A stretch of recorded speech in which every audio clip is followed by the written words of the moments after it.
Today we are going to be taking a deeper look into an issue that many Americans have limited knowledge about: human trafficking.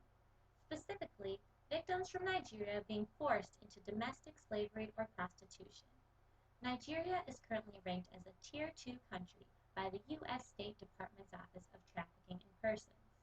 Nigerian victims have been trafficked to 33 countries in recent years. They have been trafficked throughout West Africa to countries such as Ghana and the Central African Republic, and there are extensive human trafficking flows from Nigeria to Europe. 20 European countries have reported Nigerian victims. British officials have reported a 31% increase in Nigerian victims since last year. There are about 20,000 Nigerian women involved in the sex industry in Italy, and in 2002, 80% of foreign prostitutes in Italy were Nigerian women. A lot of publicity was brought to this issue last April, when the campaign Bring Back Our Girls began. This campaign was started in reaction to 276 Nigerian schoolgirls being kidnapped by the Islamic terrorist group Boko Haram. Since then, the group has kidnapped about 2,000 women, forcing many into sexual slavery or combat. Some of them have been forced into marriage to members of Boko Haram, and some girls as young as 9 have been sold into marriages. But this is not a gender-specific issue. While women and girls are trafficked for domestic servitude and sex trafficking, boys are forced into street vending, domestic service, mining, agriculture, and begging. Boys kidnapped by Boko Haram have been forced to join the group or have been killed for resisting. Our next guest is a social worker specializing in human trafficking. He has been invited in hopes that he can shed some light on this devastating international issue.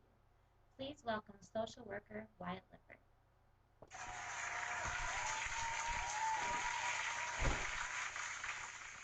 Thank you for joining us today. What are some of the human rights issues associated with human trafficking? Human trafficking of Nigerians involves a variety of human rights concerns. Last year, 300 schools in Nigeria were kidnapped. Not only does this action take away those girls' rights to an education, but the fear associated with it can lead to other children being removed from school as well. In Nigeria, 10.5 million children of primary school age are not attending school.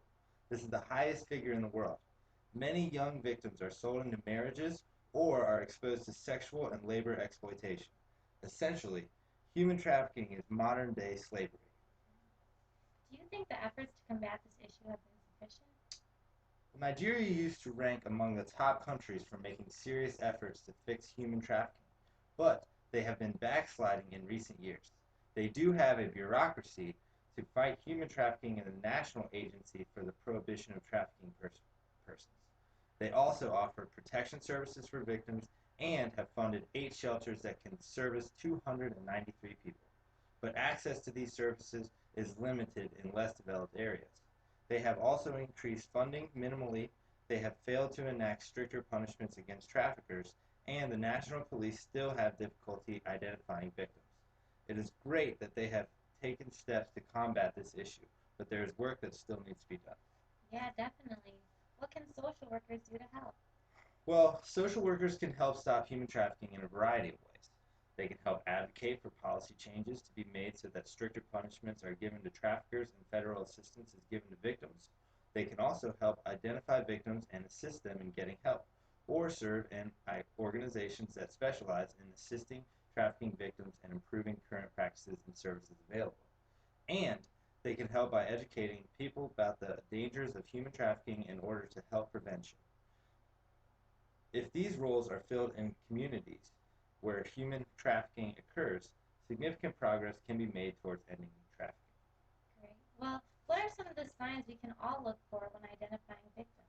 Some signs to look for include multiple people in a cramped space, people living with their employer, inability to speak to an individual alone, an employer holding identity documents, evidence of being controlled, inability to move or leave a job, bruises or other signs of battering, submissive, fearful, or depressed demeanor, little or no pay, and recent arrival from Nigeria or another foreign country.